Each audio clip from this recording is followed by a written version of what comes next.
Coming in hot from Arizona, this is Trevor and Troy Howard. And you're on SoTellUs time. You can have everything you want in your business. Sometimes you just need a little help. Every business owner would love to charge more for their services, but sometimes you can sacrifice long-term loyalty for a short-term profit. Creating the right rituals is key to your business having success. Are you tired of competing with your competitors? Guess what? You don't have to compete if you create.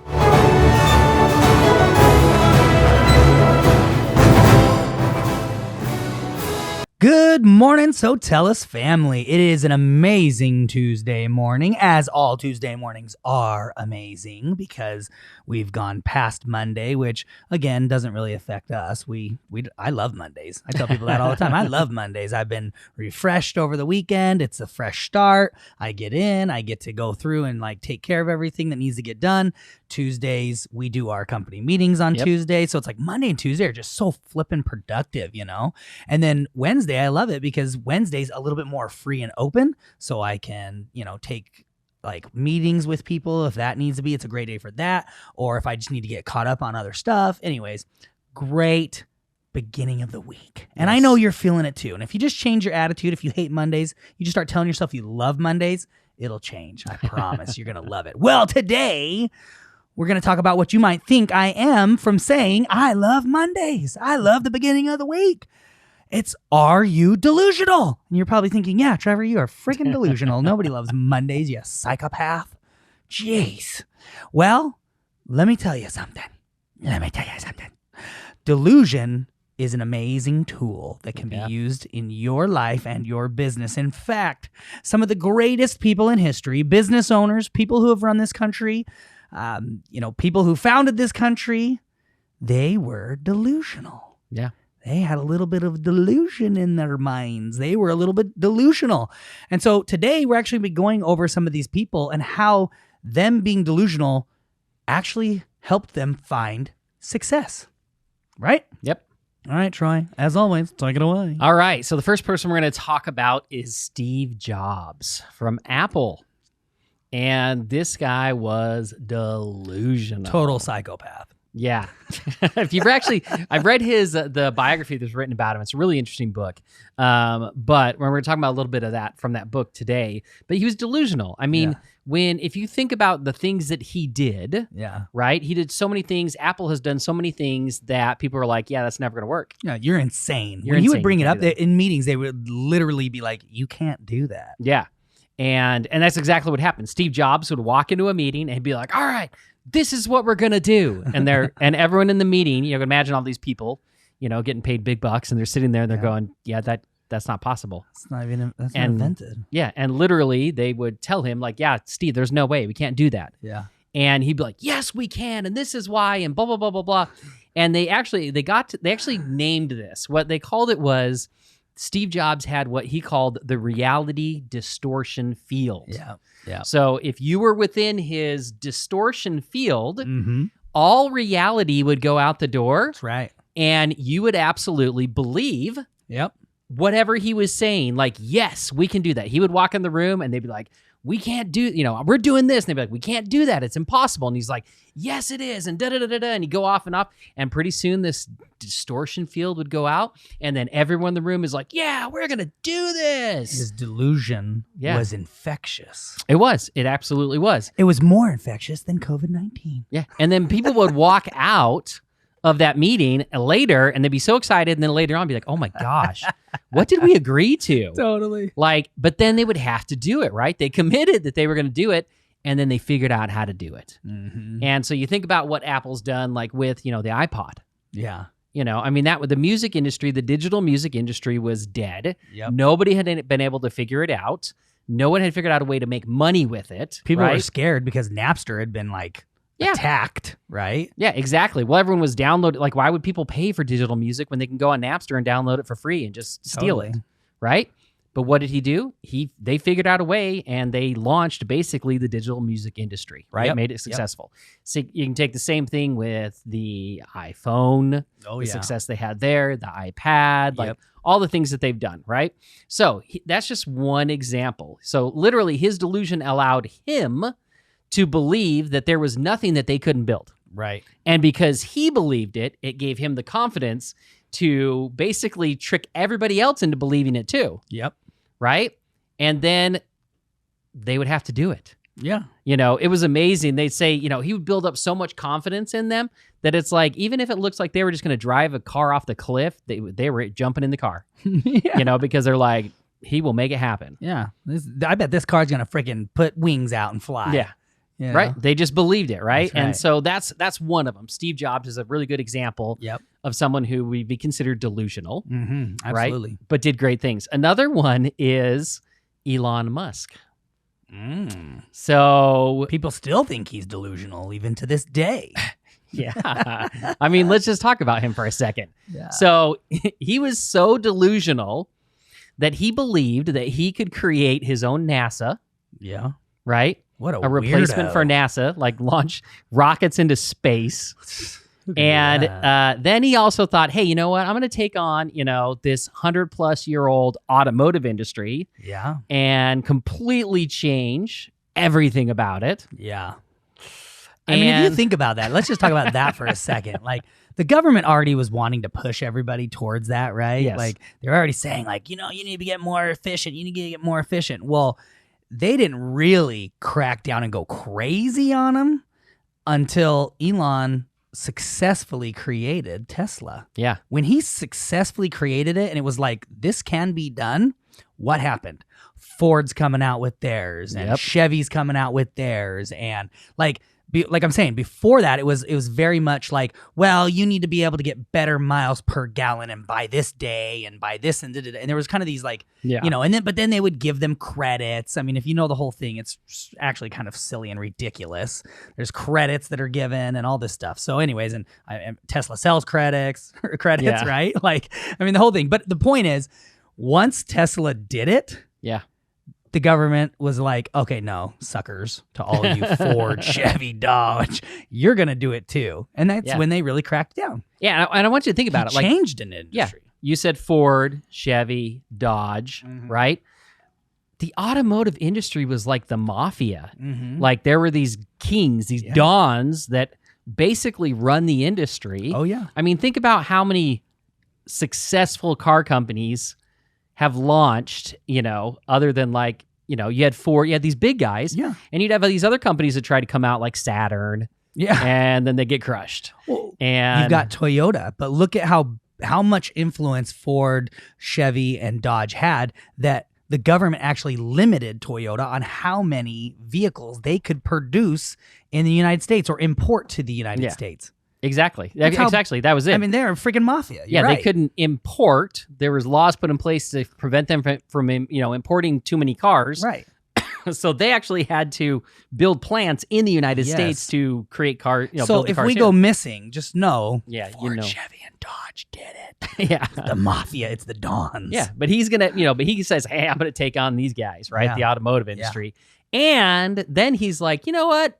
I'd also like to power entire cities, harnessing the power of the sun. Totally. That'd be cool too. Totally. Like, I mean, just think about that. Just doing one of those things is kind of crazy. Yeah.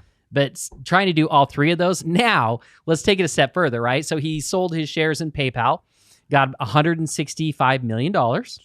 Most people would have been like, cool, I'm retired. Forever. Right? I've got $165 million. I don't need to work another day in my life. Right. No. What does he immediately do? He launches like these three companies. He goes out and he invests $100 million in SpaceX. Oh, so crazy. To, launch space travel and that kind of stuff. Then he drops $70 million into launching Tesla. Yep. And then he drops $10 million into Solar City. So if we do the math, he got $165 million bucks. Yeah. Right? Could have been set for life. Set for life. His kids could have been. His kids' could have been. Yeah. And what does he do? He's like, heck no. I'm going to invest $180 million. So I'm going to go in the whole $15 million to launch these three companies. And what has he done in every single industry? Because he's been crazy. He has innovated. He has created and pushed the standard. Yep. And pushed the industry. Like people were... Like, if here's the line, he's like, forget that line. I'm going over there. Yeah. I'm going past that line. Because even in Solar City, What is he doing now? He's creating roof tiles that are solar so that we can build whole friggin' roofs out of solar. Yeah. Like he is just, it never stops with him. And you know what? People call him crazy. People call him delusional. And it's the smartest, craziest brains out there that do the awesomest stuff. He's literally the richest person in the world right now. Right? Let's go crazy. So now you might be asking yourself, well, how does this relate to my business, my carpet cleaning business, my childcare center, my, whatever you have. And so it really does. Yeah. And here's how. So this is for you. I'm going to ask you some questions. I want you to think about this. Are you holding yourself back in your business? Mm-hmm. Are you not thinking big enough? Right. In your business? Do you feel like there's nothing you can do to grow your business? Oh, dang. Well, it's all been done. There's nothing else I can do. Totally. Because everybody's already done it. Oh, that was a great idea over there, but they already did it. Yeah, I mean, now I'm just the copycat. It can't be successful for me. I mean, everybody has gas cars. So there's no other car that anyone would ever drive. Totally. Right? So do you feel like there's nothing that you can do to be different from your competitors? Mm-hmm. Well, I'm a carpet cleaner. We're all the same. We all just clean carpets. Yep. We use the same tools that we buy from the same conventions with the same chemicals. Right? Do you feel that way about your business? If you feel this way, if any of these questions resonate with you, then it's time to get delusional. Yep. Yeah. And envision a way to change it. Envision a way to do it, right? What's so cool about this whole thing is it doesn't have to be, it's not something that's like, oh, I got to invent something right now, this very minute. No, but you need to have your antenna up and thinking and always looking and seeing how you can improve things. And man, well, this process is bad or that. I don't like this. Or what if we had something like this? And then you move down that road. And it may be, you may come up with a brilliant idea. Like Chelsea always told me, she's like, Trevor, you and Troy come up with the most genius ideas. You could take all these things to Shark Tank and make a ton of money, but you never do them. You just come up with them. And then they show up like a 6 months to a year later because Facebook's listening to us all the time, so they steal it. And we finally were like, cool. We came up with SoTellUs. Yep. And we were like, we're doing this. We're moving forward. And it started with just, one step at a time. We didn't know exactly how to do it, and it hadn't been invented yet necessarily, right? People were like, video reviews? Oh, seriously. I had people come up to me and say, we tried to do this. You're going to fail. Yep. That you can't store them, you can't stream them, you better go get funding. You can't, the process and the text messaging and how it processes in the back, and it's never fast enough. And we spent hundreds of thousands of dollars trying to build this. Well, your problem was I spent millions. No, but that was the thing is we had the vision, and we both said enough of is enough. We come up with great ideas all the time. Let's move forward with this. This is a phenomenal idea. And so it doesn't have to be. And SoTellUs it's 5 years in the making and still growing and changing and ever moving, right? So it doesn't have to be something that you just come up with today and you knock it out of park tomorrow. This just needs to be something that you're always aware of and thinking of. And then if you come up with a great idea, you explore it and see if you can push it a little bit. And that great idea might be just a different way to market your services. Absolutely. I was thinking about one of our clients, Jason Yavorsky over in San Diego. He's a carpet cleaner. And, he got asked questions all the time like, hey, are your chemicals pet friendly? Is the way you do everything pet friendly? Yeah. And he's like, man, people ask that all the time. They, that's important to them. So what did he do? He created an entire marketing around pet friendly carpet cleaning. Right. And now he dominates it. So everyone's like, oh, you got to use Jason because everything he does is safe for your pets. And we're not pets. talking about like, oh, he just added to a bullet point on his website page where it's like our services. And then it was like the last bullet point was like pet friendly. We're talking about he actually marketed the crap out of this. Yeah, branded his company as the pet-friendly carpet cleaning company in San Diego. And it's freaking California. People don't have kids over there. They have animals. Right. They have pets, okay? They have more dogs than they have kids. So you better believe that was a genius idea for him because people love their pets more than they love their kids. All right. So that's just another example for you. Now, for your team, let's talk about your team real quick. Does your team lack motivation, right? Is your team not excited about your company or your services? Are they just like, whatever. Yeah, we clean carpets just like everybody else. Right. Or, yeah, we're a childcare center. We take care of kids just like everybody else. Does your team see you as the small guys that are being crushed by your competitors? It's like, it's just us and our competitors are so big. Yeah. And I mean, they got so much money and nicer equipment and blah, blah, blah, blah, right? Yeah. Like if that's the case, then it's time for you to get delusional. Yep. You need to pull a Steve Jobs and you need to show them that you are different and that you can do it and you are going to win. Yeah. Like we are like, SoTellUs, according to this whole team here, according to us, we are the best thing since sliced bread. Like we are the best thing on the planet. Because if you think about it, when we came into this industry of doing reviews, there was already giants. Yeah. Okay. First off, everybody knows Yelp. You want to yell help when you think of Yelp because they suck. And so the nice thing for us is when we analyzed it, we were like, well, everybody hates them. So we can definitely come in and look like the heroes. But then from there, you had these other companies that had all gotten hundreds of millions of dollars of investment. Yeah. So we could have looked at it and said, man, that industry is just it just like Ford and Chevy and Dodge. Elon could have looked at it and said, well, there's the Dons living on the top of the Crystal Hill, just loving life. And we could have done the same thing because our competitors literally have hundreds of millions of dollars invested in them. And we have not taken $1 of investment our entire time. And yet here we are crushing it, growing like crazy. We're actually stealing them from our competitors.